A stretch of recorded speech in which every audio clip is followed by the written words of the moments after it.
पहला क्वेश्चन तो बहुत ही आसान दिया। जो ही बच्चे लेक्चर को कंटिन्यू देखेंगे, जोड़ घटाना गुणा भाग उनको आता है, तो ये क्वेश्चन बन गया होगा। पहले ब्रैकेट को इसमें सॉल्व करना था, तो 3 2 5 हुआ, ये 2 - 3 और ब्रैकेट 5 की पावर -1 ऐसे हो गया था, तो फिर -1। 2 - 3 करना था, ये माइनस में है, इसको प्लस में करने के लिए इसको रेसिप्रोकल करना है, तो 1/5 हो जाएगा, तो पावर प्लस में हो गई ऐसे। फिर -1 लगाना था, फिर 2 माइनस इस 3 का इंटू अंदर करना था, तो 3/5 हो जाता, ब्रैकेट क्लोज, फिर -1, 5 2 10 करना और फिर 5, इस प्रकार करके इस क्वेश्चन को सॉल्व करना था, तो 7/5 हो जाता। फिर से -1 पावर में है, माइनस को प्लस में करने के लिए क्या चेंज करेंगे, न्यूमरेटर डिनोमिनेटर में और डिनोमिनेटर न्यूमरेटर में आएगा, यानी 5/7 इसका करेक्ट आंसर आएगा। है क्या यहाँ पे करेक्ट आंसर ये, ठीक है। अगर किसी से बना हो तो ठीक है, ना बना हो तो अगली बार के लिए आप इस क्वेश्चन को जरूर से जरूर सॉल्व कर लें। मैं एक क्वेश्चन दे देता हूँ, जो ही बच्चे देख रहे हैं प्रैक्टिस करना चाहते हैं, वो इस क्वेश्चन को प्रैक्टिस करके इसका आंसर कमेंट करें, ठीक है। अगला क्वेश्चन हम देखते हैं। Which of the following is not equal to 1। बहुत बच्चों ने इसमें गलती किया होगा। इसमें लिखा है कि 1 के बराबर नहीं है, बट मुझे पता है 1 देख करके तुरंत इसमें चूज किया होगा कि ये सही होगा, बट यही गलत है। इसमें बोला है कि ऐसे ऑप्शन चूज करने जो 1 नहीं आए, जिसका आंसर, इसका आंसर 1 आएगा। उसका रीजन क्या है, क्योंकि पावर 0 है, ठीक है। अब इसको सॉल्व करते हैं। 2 की पावर 3 है, तो इसको 2 को 3 बार लिख लेना था और 3 को 2 बार ऐसे। इसके बाद जितना डिनोमिनेटर में रख के इनको डिवाइड करना था। 3 6 जा 3 2 जा कट गया, 2 से 2 कट गया और 2 2 जा 4 कट गया, तो 1 आया, तो इसका आंसर 1 है। इसमें ये बताना है जिसमें 1 ना है उसको बताना है कौन सा है। दूसरा, इसकी पावर कितनी है, 0 है, तो 0 की पावर अगर है तो 1 आंसर। 5 को 3 टाइम लिखना है ऐसे ऐसे, ठीक है। 5 × 5 और अपॉन में 5 × 25, तो देखो 5 5 जो 25, ये 25 कट गया, क्योंकि दोनों के इंटू करो 25 कट गया, अब 5 से 5 कट गया तो 1 आया। 3 ऑप्शन में 1 आ चुका। अब इसको चलो सॉल्व कर लेते हैं। तो 2 की पावर 4 है, ठीक है, 2 की पावर 4, तो आप लिखोगे 2 को 4 टाइम ऐसे। और यहाँ 7 की पावर 0 तो 1 हुआ, 3 की पावर 0 तो 1 हुआ, तो 1 1 2 हुआ, तो 2 की पावर 3 हुई। अब 2 को 3 टाइम रखना है। 2 की पावर 3 समझ में आया, क्योंकि पावर 3 लगी। अब यहाँ से जो भी डिवाइड हो उसको डिवाइड करना था। 222 कट गया, तो आंसर क्या 2, इसका आंसर 2। तो इसका करेक्ट आंसर यही होना चाहिए था, ठीक है ये। बट मुझे कंफर्म पता है काफी बच्चों ने इसमें गलती कर दिया होगा जल्दी के कारण। मैं जानना चाहता हूँ कि कौन ऐसा महारथी है जो क्वेश्चन को अच्छे से पढ़ा नहीं और इसमें टिक किया। चलिए देखते हैं कौन वफादार बच्चा है जो कमेंट्स करेगा कि सर मेरा ये गलत हुआ है, ठीक है, तो मेरी मिस्टेक से, ठीक है। चलिए आप कमेंट्स करें।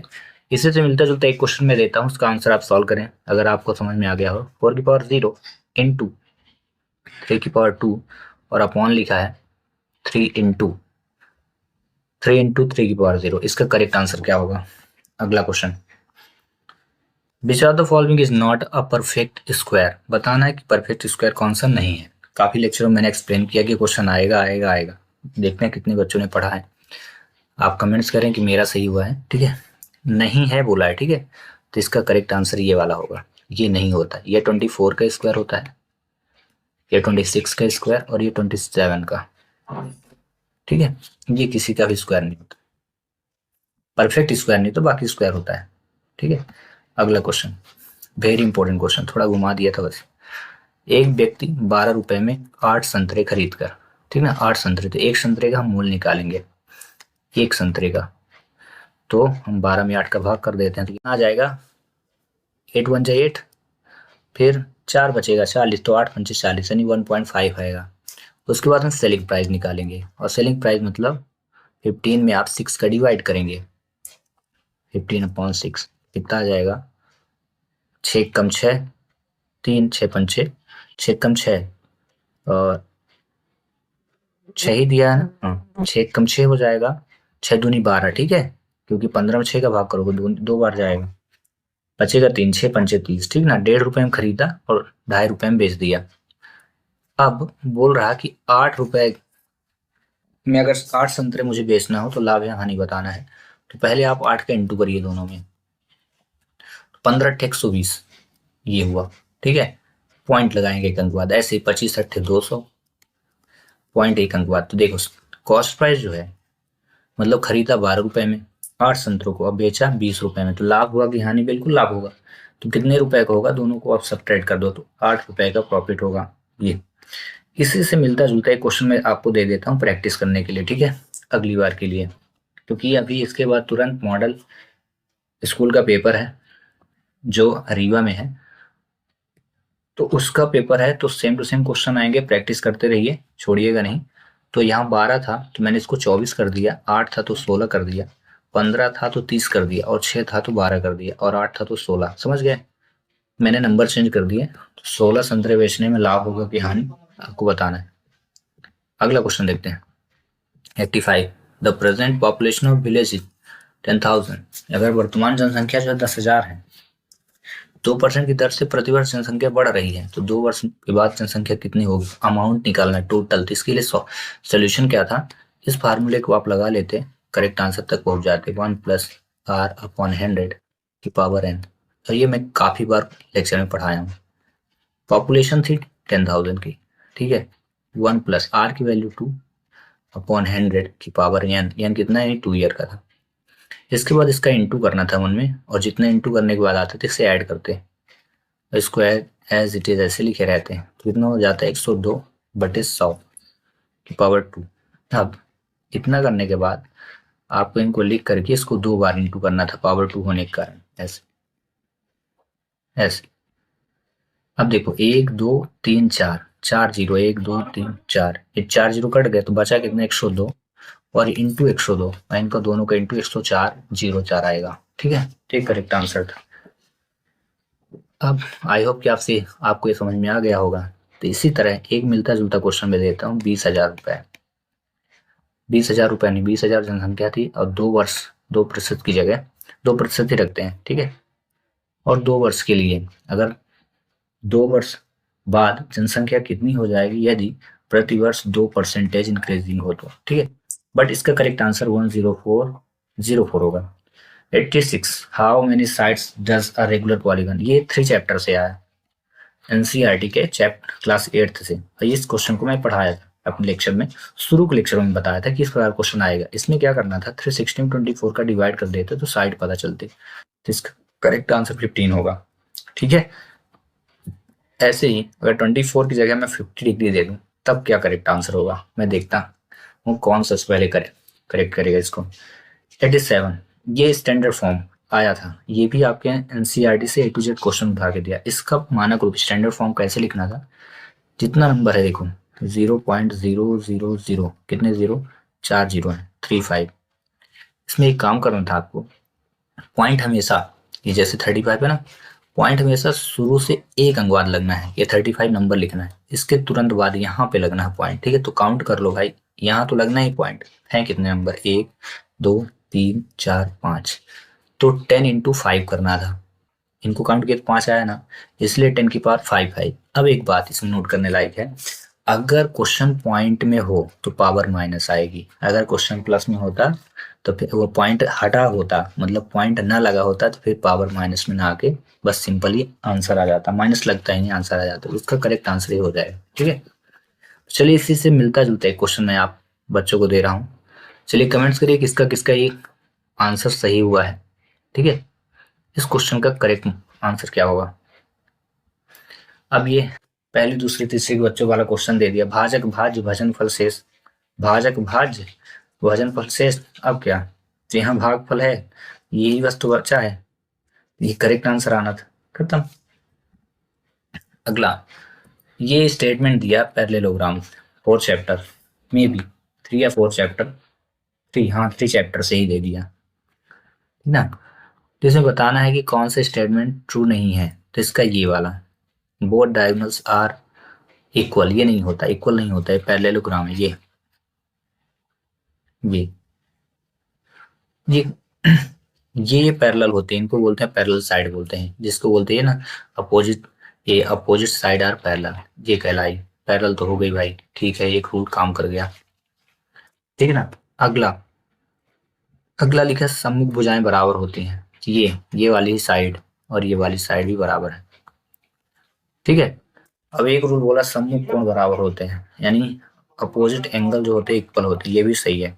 अपोजिट एंगल, ये एंगल दोनों इक्वल होंगे, ठीक है, बट दोनों विकर्ण बराबर नहीं होते हैं। Question number 90, compound interest on 1000 at the rate of 10% 3 year. इसमें आपको चक्रवृद्धि ब्याज बताना था। इसको भी मैं आपको पढ़ाया था लेक्चर में। C I is equal A minus P होता है, बट ए निकालने का formula P bracket 1 plus R upon 100 power N. इस क्वेश्चन को इस प्रकार सॉल्व करना था। पी की वैल्यू 1000 थी, 1 प्लस रेट आपको दिया था 10% का, और अपॉन में 100 की पावर 3 थी, ठीक है। अब यहाँ पे 1000 लिख करके इसको उसी प्रकार ऐड करना है, 1 से ऐड करके इसमें 1 से मल्टीप्लीकेशन, फिर इसमें ऐड, तो कितना हो जाएगा 110 बटे 100 की पावर 3। इतना करने के बाद आपको यहाँ पे 1000 लिख करके इसको 3 टाइम लिखना था, 110, इस प्रकार 110। थोड़ा बेसिक बता दिया, बहुत बहुत बेसिक ऐसे। अब यहाँ से जो भी डिजिट कटे तो काट डालें, 1 0 2 0 3 0 1 2 3, फिर 1 0 से 1 0, फिर इस 0 से ये 0 और इस 0 से ये 0, ठीक है। इसके बाद 2 2 4 और 2 6, 6 0 कटना है, ठीक ना। तो 3 2 5 1 6, एक ये बच गया, ठीक ना। जितना बचा है ना उसका आपको मल्टीप्लाई करना था, तो ये 11 का क्यूब हो गया इंटू ये, तो इतना है 1331, ये अमाउंट निकला। और सी आई कंपाउंड इंटरेस्ट निकालने के लिए क्या करना है, अमाउंट जितना आएगा ना उसमें आपको इसे सब्ट्रैक्ट करना था।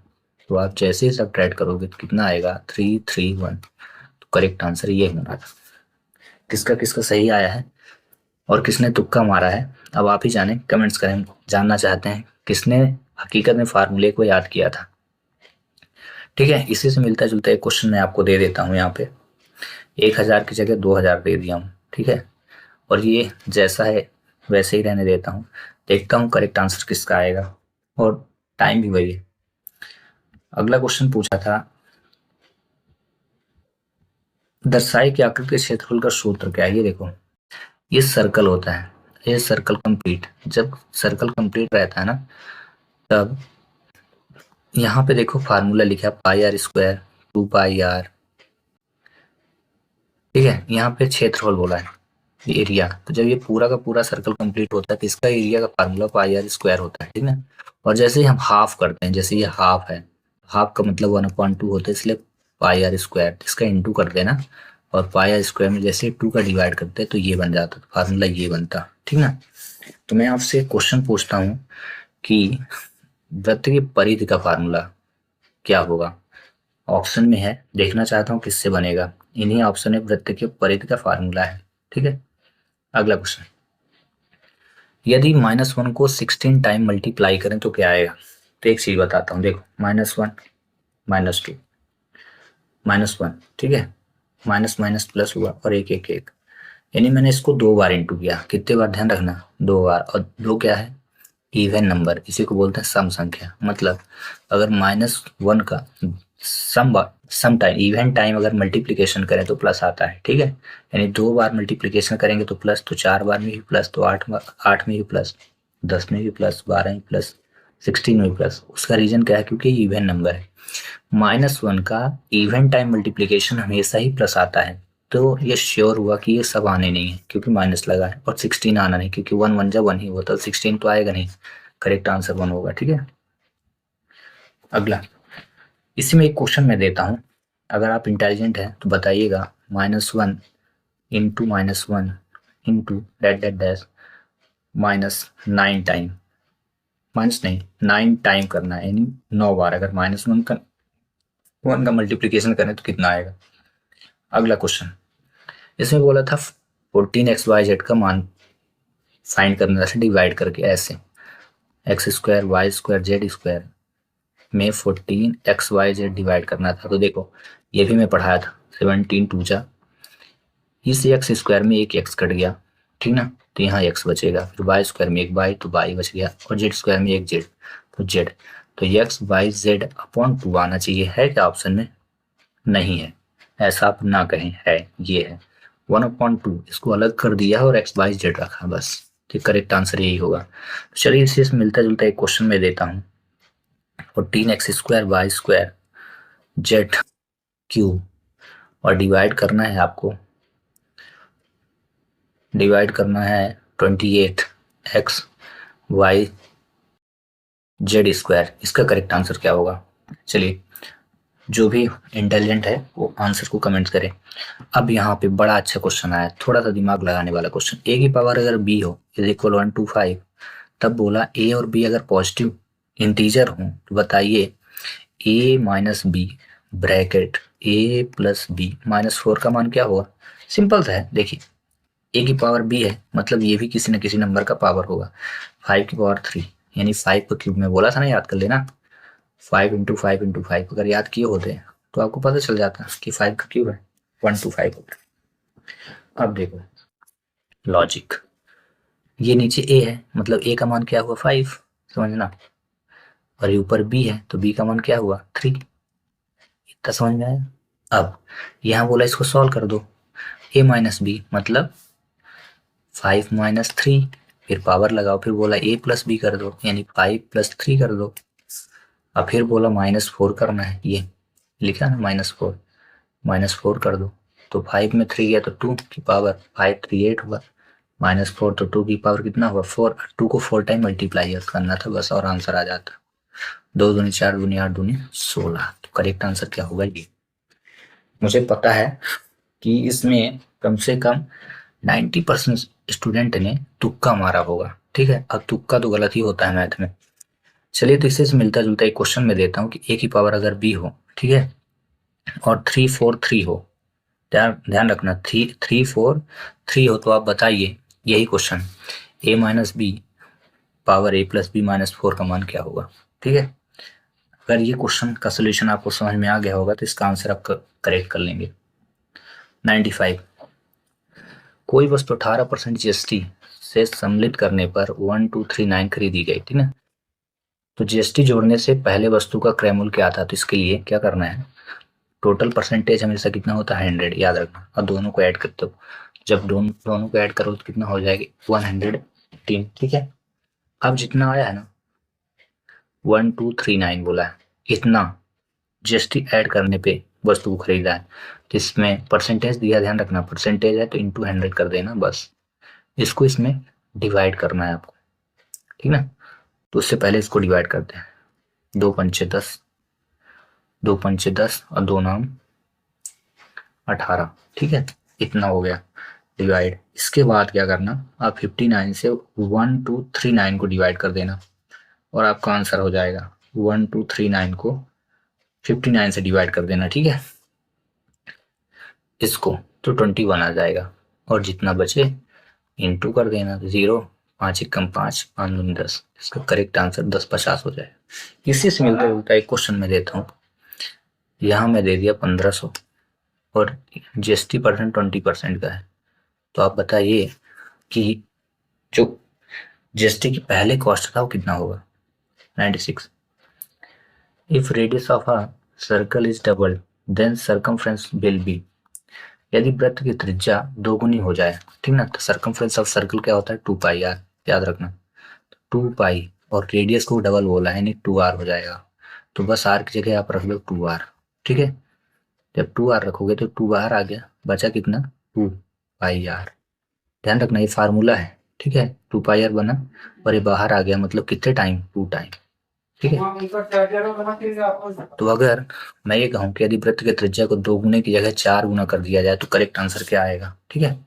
देखते हैं, ध्यान रखना इस फार्मूले को जब सॉल्व करें ना, फार्मूले में चेंजेस नहीं आना चाहिए, मुझे 2πr चाहिए तो 2πr ही होना चाहिए, बाकी जो एक्स्ट्रा बचेगा वो इसका आंसर होगा। अगला, अब ये देखो, मैं एक लेक्चर में बोला था 8th आइडेंटिटी होती हैं 8 सरसंहिकाएं, वही 8 सरसंहिकाओं में से क्वेश्चन पूछता है, तो ये चौथी सरसंहिका पूछ लिया, और जिसने पढ़ के गया होगा लेक्चर या कि फार्मूले याद किया होगा अपनी एनसीईआरटी का, उसको बन गया होगा। तो इसका करेक्ट आंसर ये होगा x+a ब्रैकेट x+b, और ये जो फार्मूले हैं ना 9th क्लास में आपको मिलेगा, 9th में आपको 2.3 के जस्ट एक्सरसाइज के जस्ट नीचे ही शुरू हो जाएंगे, अगला 98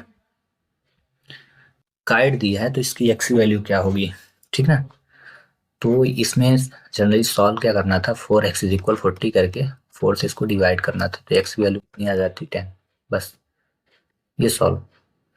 इसी से मिलता जुलता एक क्वेश्चन, यहाँ 6x है और यहाँ 3.6 दिया है, बताइए एक्स की वैल्यू क्या हो सकती है। ठीक है, अगला ये वेरी इंपॉर्टेंट क्वेश्चन, काफी बार एग्जाम में पूछा गया था, ये मुझे बताना भूल गया था। एनसीईआरटी का ही क्वेश्चन ये भी, इसको आयलर सूत्र बोलते हैं, ठीक ना। इसका करेक्ट आंसर ये होगा।